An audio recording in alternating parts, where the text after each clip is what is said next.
Hello friends, मैं रीना स्वागत करती हूँ आपका आपके अपने चैनल ज्ञान का अड्डा में। आज का हमारा टॉपिक है हिंदी भाषा सामान्य परिचय भाग 2। इससे पहले हम भाषा क्या है, भाषा की विशेषता, भाषा सीखने के मनोवैज्ञानिक दृष्टिकोण, भाषा का विकास क्रम और भाषा के प्रकार आदि पर चर्चा कर चुके हैं। आज हम चर्चा करेंगे हिंदी भाषा का विकास। हिंदी भाषा का विकास कैसे हुआ? हिंदी का उद्भव व विकास संस्कृत भाषा से हुआ है, इसलिए संस्कृत को हिंदी की जननी भी कहते हैं। संस्कृत से हिंदी तक विकास में इसमें अनेक परिवर्तन हुए हैं। आज की साहित्यिक हिंदी खड़ी बोली का साहित्यिक रूप है। इसका विकास 19वीं शताब्दी में हुआ। इसी शताब्दी में ज्ञान विज्ञान का प्रचार प्रसार हुआ है। लोगों तक ज्ञान विज्ञान को पहुंचाने के लिए हिंदी को चुना गया, क्योंकि यह आम लोगों की भाषा थी तथा अधिकांश भारत में बोली व समझी जाती थी। हिंदी के महत्व को समझते हुए 14 सितंबर सन 1949 में संविधान के अनुच्छेद 343 में इसे राजभाषा घोषित किया गया। आज हम 14 सितंबर को हिंदी दिवस के रूप में मनाते हैं। हिंदी भाषा के इस विकास को हम इस तरीके से समझ सकते हैं। संस्कृत मूल भाषा, वैदिक संस्कृत वेद उपनिषद, लौकिक संस्कृत रामायण और महाभारत। यानी उस समय संस्कृत के दो रूप प्रचलित थे। नंबर 1 वैदिक संस्कृत में वेद और उपनिषद आते हैं, इसलिए वेद और उपनिषद आने के कारण इस संस्कृत को वैदिक संस्कृत कहा जाता है। नंबर 2 लौकिक संस्कृत, जैसा कि नाम से ही स्पष्ट है कि यह आमजन की भाषा थी और रामायण और महाभारत का लेखन या रामायण और महाभारत ग्रंथ इसी भाषा में लिखे गए हैं। यानी लौकिक संस्कृत में रामायण और महाभारत का लेखन हुआ है और यहीं से भाषा में परिवर्तन आना शुरू हुआ। चलिए देखते हैं कैसे। लौकिक संस्कृत, यानी लौकिक संस्कृत में जब आम बोलचाल की जो भाषा थी इसमें परिवर्तन आने शुरू हुए, तो इसमें सबसे पहले कौन सी भाषा का उद्भव हुआ? पाली भाषा का। पाली भाषा बौद्ध धर्म से संबंधित है। बौद्ध धर्म के जितने भी साहित्य हैं, ग्रंथ हैं, वो सब पाली भाषा में लिखे गए हैं। पाली भाषा के बाद प्राकृत भाषा का उद्भव हुआ। प्राकृत भाषा यह जैन धर्म से संबंधित थी। जैन धर्म के जितने भी धार्मिक ग्रंथ हैं, साहित्य हैं, वो प्राकृत भाषा में लिखे गए हैं और प्राकृत भाषा से ही शब्दों का रूप बिगड़ना शुरू हुआ, जिसके बाद अपभ्रंश भाषा का उद्भव हुआ। यानी पाली से प्राकृत भाषा का उद्भव, प्राकृत भाषा से अपभ्रंश भाषा का उद्भव और अपभ्रंश भाषा से शोरसेनी अपभ्रंश का उद्भव हुआ है। अब देखिए परीक्षा में प्रश्न कैसे पूछे जाते हैं। मान लीजिए परीक्षा में प्रश्न पूछा जाता है कि हिंदी भाषा का विकास कौन सी भाषा से हुआ है, तो इसमें 4 विकल्प दिए गए हैं। नंबर 1 संस्कृत भाषा, नंबर 2 अपभ्रंश भाषा, नंबर 3 शोरसेनी अपभ्रंश भाषा, नंबर 4 इनमें से कोई नहीं। तो हमें क्या करना है? हमें इनमें से सही विकल्प चुनना है। अब देखने से तो संस्कृत भाषा भी विकल्प सही है, अपभ्रंश भी सही है, शोरसेनी अपभ्रंश भी सही है, लेकिन हमको क्या करना है? जो सबसे सही विकल्प है हमें उसका चुनाव करना है। तो सबसे सही विकल्प कौन सा है? शोरसेनी अपभ्रंश। अब मान लीजिए हमारे विकल्प में शोरसेनी अपभ्रंश ना हो, तब हमारा उत्तर क्या होगा? तब हमारा उत्तर होगा अपभ्रंश भाषा। अब मान लीजिए विकल्प में अपभ्रंश भाषा और शोरसेनी अपभ्रंश भाषा ये दोनों ही विकल्प ना हो और संस्कृत भाषा विकल्प के साथ और अन्य विकल्प हों, तब हमारा उत्तर क्या होगा? हमारा उत्तर होगा संस्कृत भाषा। चलिए अब आगे बढ़ते हैं। भौगोलिक दृष्टि से विकास, यानी हिंदी भाषा का भौगोलिक दृष्टि से इसका विकास देखिए। हिंदी भाषा का अधिकांश प्रयोग भारत के मध्य भारत में किया जाता है। यानी जो भारत का जो मध्य भाग है, बीच वाला भाग है, उसमें हिंदी भाषा का अत्यधिक प्रयोग किया जाता है। कहाँ कहाँ देखिए? राजस्थान, झारखंड, बिहार, हरियाणा, छत्तीसगढ़, उत्तर प्रदेश, मध्य प्रदेश, हिमाचल प्रदेश, अंडमान और निकोबार, इनमें हिंदी भाषा का प्रयोग किया जाता है। चलिए आगे बढ़ते हैं। अब देखिए संवैधानिक दृष्टिकोण से विकास, इसको राजनीतिक दृष्टिकोण से भी कह सकते हैं। यानी संवैधानिक दृष्टिकोण या राजनीतिक दृष्टिकोण से हिंदी भाषा का विकास देखिए। भारतीय संविधान की अनुसूची 8 में भाषा संबंधी प्रावधान है। अनुसूची 8 में 22 भाषाओं का उल्लेख किया गया है। उन 22 भाषाओं में से एक भाषा हिंदी भी है। हिंदी को राजभाषा का दर्जा प्रदान किया गया है और इसकी चर्चा संविधान के भाग 17 में अनुच्छेद 343 से अनुच्छेद 351 तक की गई है।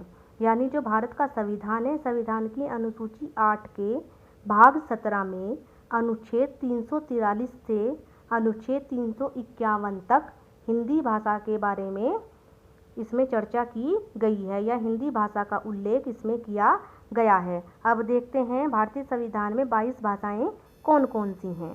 ये देखिए, असमी, उड़िया, तमिल, तेलुगु, कन्नड़, मलयालम, मराठी, गुजराती, सिंधी, नेपाली, कोंकणी, पंजाबी, बंगाली, मणिपुरी, संस्कृत, उर्दू, कश्मीरी, हिंदी, बोडो, डोगरी, मैथिली और संस्थाली।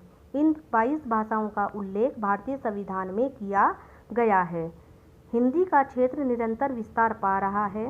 भारत के अलावा फिजी, मॉरिशस, सूरीनाम आदि देशों में हिंदी का प्रचार प्रसार लगातार बढ़ रहा है। यानी भारत के अलावा फिजी और मॉरिशस और सूरीनाम आदि देशों में हिंदी का प्रयोग किया जा रहा है।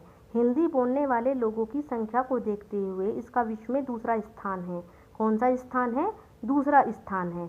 और अनेक विदेशी विश्वविद्यालयों में हिंदी पढ़ाई जाती है। तो ये तो था हिंदी का विकास क्रम। ऐतिहासिक दृष्टिकोण से हमने देखा कि संस्कृत के दो रूप थे, वैदिक संस्कृत और लौकिक संस्कृत। भौगोलिक दृष्टिकोण से और संवैधानिक दृष्टिकोण से। अब प्रश्न आता है कि राजभाषा क्या होती है। अब यहाँ से 4-5 पारिभाषिक शब्द निकलकर आते हैं, जैसे बोली व भाषा, मातृभाषा, राजभाषा, राष्ट्रीय भाषा। चलिए अब देखते हैं बोली व भाषा, दोनों में समानता व अंतर। भाषा का क्षेत्रीय रूप बोली कहलाता है। एक भाषा के क्षेत्र में अनेक बोलियां हो सकती हैं। बोली केवल बोली जाती है। बोली में प्राय साहित्य रचना नहीं होती, किंतु कभी कभी इसमें साहित्य रचना होने लगती है और तब वह बोली उपभाषा बन जाती है। ब्रज और अवधी दोनों ब्रज और अवध क्षेत्र की बोलियां थीं, किंतु सूरदास ने ब्रज में सूरसागर की रचना की तथा तुलसीदास ने अवधी में रामचरितमानस की रचना की, जिससे ये दोनों बोलियां उपभाषाएं बन गई और अब भाषा कहलाती है। भाषा और बोली के अंतर को हम इस तरीके से समझ सकते हैं। दोनों में अंतर व समानता। समानता क्या है दोनों में? समानता केवल इतनी है कि दोनों ही विचार अभिव्यक्ति का माध्यम है। यानी भाषा और बोली क्या है? दोनों विचार अभिव्यक्ति का माध्यम है। अब देखिए क्षेत्र के आधार पर इनमें क्या अंतर है कि जो भाषा का क्षेत्र होता है वो विस्तृत होता है। भाषा का क्षेत्र सीमित नहीं होता, इसका क्षेत्र व्यापक होता है, जबकि जो बोली का क्षेत्र होता है ये सीमित होता है और ये इसका रूप स्थानीय माना जाता है। यानी बोली भाषा का स्थानीय रूप है और इसका क्षेत्र भी सीमित होता है। अब आगे देखिए लिखित रूप। यानी जो भाषा का रूप होता है वो लिखित होता है। भाषा हमें लिखित रूप में मिलती है, किंतु बोली का कोई लिखित रूप नहीं होता। साहित्य रचना, यानी भाषा में साहित्य रचना, लेखन आदि होते हैं, है ना। किसी भाषा में साहित्य रचना होते हैं, इतिहास लेखन होते हैं, लेखन होता है, किंतु बोली केवल बोली जाती है, इसमें साहित्य रचना नहीं होती। और यदि किसी बोली में साहित्य रचना की जाती है तो वह उपभाषा का रूप ले लेती है। सरकारी कामकाज में प्रयोग, यानी जो भाषा का प्रयोग है वो सरकारी कामकाज में होता है। भाषा सरकारी कामकाज में सहायक होती है, किंतु बोली का प्रयोग सरकारी कामकाज में नहीं होता। इसका प्रयोग केवल बोलचाल के लिए किया जाता है। भाषा व्याकरण, यानी जो भाषा होती है वो व्याकरण सम्मत होती है। भाषा व्याकरण के नियमों से बंधी हुई होती है, जबकि बोली के क्षेत्र में ऐसा कुछ नहीं होता है। बोली व्याकरण के नियमों से मुक्त होती है और बोली में व्याकरण के नियमों का पालन नहीं किया जाता। तो ये तो था भाषा व बोली में अंतर व समानता। अब आगे बढ़ते हैं। मातृभाषा, राजभाषा, राष्ट्रीय भाषा। सबसे पहले हम चर्चा करेंगे मातृभाषा। मातृभाषा जैसा कि नाम से ही स्पष्ट है, माँ की भाषा, यह सबसे सम्मानीय मानी जाती है। जो मातृभाषा होती है वो सबसे सम्मानीय मानी जाती है क्योंकि यह भाषा माँ के मुख से बोली जाती है।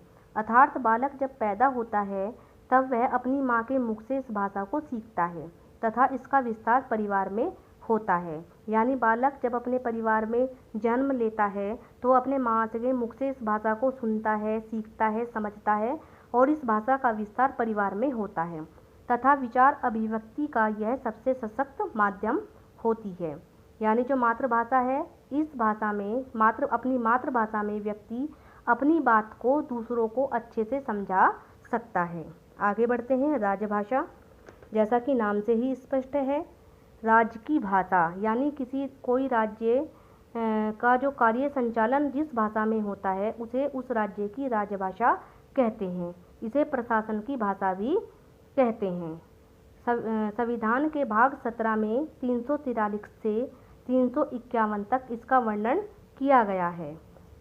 किसका वर्णन किया गया है? राजभाषा का। यानी राजभाषा का जो भारतीय संविधान है हमारा, उसके भाग 17 में अनुच्छेद 343 से 351 तक वर्णन किया गया है। उत्तर प्रदेश, मध्य प्रदेश, राजस्थान, हिमाचल प्रदेश, बिहार, हरियाणा आदि प्रदेशों की राजभाषा है। चलिए अब आगे बढ़ते हैं। राष्ट्रभाषा। राष्ट्रभाषा जैसा कि नाम से स्पष्ट है, राष्ट्र की भाषा। किसी राष्ट्र की अधिकांश या संपूर्ण जनता द्वारा जिस भाषा का प्रयोग किया जाता है वह उस देश की राष्ट्रभाषा कहलाती है। यानी जो भाषा का प्रयोग राष्ट्र के कार्य में किया जाता है, उसके प्रशासन को सुचारू रूप से चलाने के लिए किया जाता है, वह उस राष्ट्र की राष्ट्रभाषा कहलाती है। अब प्रश्न उठता है, क्या हिंदी भारत की राष्ट्रभाषा है? तो भारत के संविधान में कहीं भी हिंदी को राष्ट्रभाषा का दर्जा प्राप्त नहीं है।